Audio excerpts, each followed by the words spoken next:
শুভ দুপুর বন্ধুরা, সবাই কেমন আছেন? আজকে একটা নতুন রান্না নিয়ে চলে আসলাম। এই যে এখন আমি সব আয়োজন রেডি করে নিয়েছি।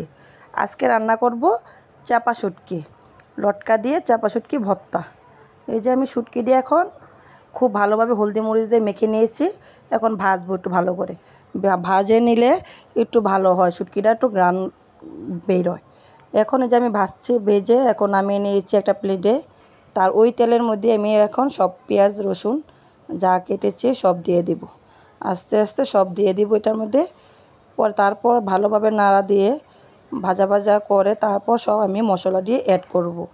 এই যে তারপরে এই যে এখানে ভাজা নামিয়ে নিয়েছি। তারপরে যে টমেটো কুচি দিয়ে দিলাম, কাঁচা লঙ্কা কুচি, তারপরে হলুদ মরিচের গুঁড়া লবণ সব এক এক করে আমি দিয়ে দিব। আজকে এই রেসিপিটা যদি ভালো লাগে আমার সাথে থাকবেন, একটা লাইক কমেন্ট করবেন। এই যে আমি সব এটার মধ্যে অ্যাড করে দিলাম। এখন আমি ভালো করে একটু নাড়াচাড়া করব, ভাজা ভাজা করব। এরপরে দিয়ে দিব জল দিয়ে একটু আমি সিদ্ধ করে নেব। একটু জলটা দিলে পেস্ট একটু মজবে, ভালো লাগবে। ভালো করে এটা আমি একটু অন্যরকমভাবেই রান্না করলাম, তাই আপনাদের সাথে শেয়ার করলাম। ভালো লাগলে সাথে থাকবে। একটু দুটো আমি চাপাও দিয়েছি একটু গন্ধ হওয়ার জন্য। এই যে দেখতেই পাচ্ছেন, ভালো করে ভাজা ভাজা করে তারপর জল অ্যাড করে দিব। পরে একটু ঢাকনা দিয়ে দিব, কিছুক্ষণের মধ্যে হয়ে যাবে এটা। 10-15 মিনিট আমি একটু ঢেকে দিব, যে পেস্ট একটু মজে আসে যেন।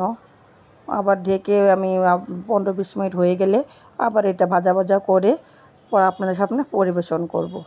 আজকে এটা আমার গরম ভাতের সাথে খেলে খুবই ভালো লাগবে, তাই তোমাদের সাথে শেয়ার করলাম। যদি ভালো লাগে সাথে থাকবেন, রেসিপিটা দেখে একবার ট্রাই করবেন বাসায়। এই যে ভালোভাবে আমি শুটকি দিয়ে দিয়েছি, লটকা শুটকি।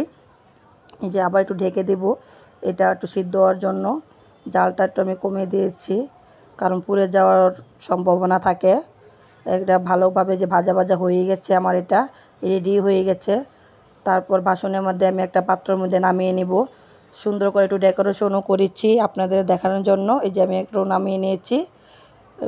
অনেকটা কালারটা অনেক সুন্দর এসেছে, খেতেও খুব মজা হয়েছিল চাপা ভর্তাটা।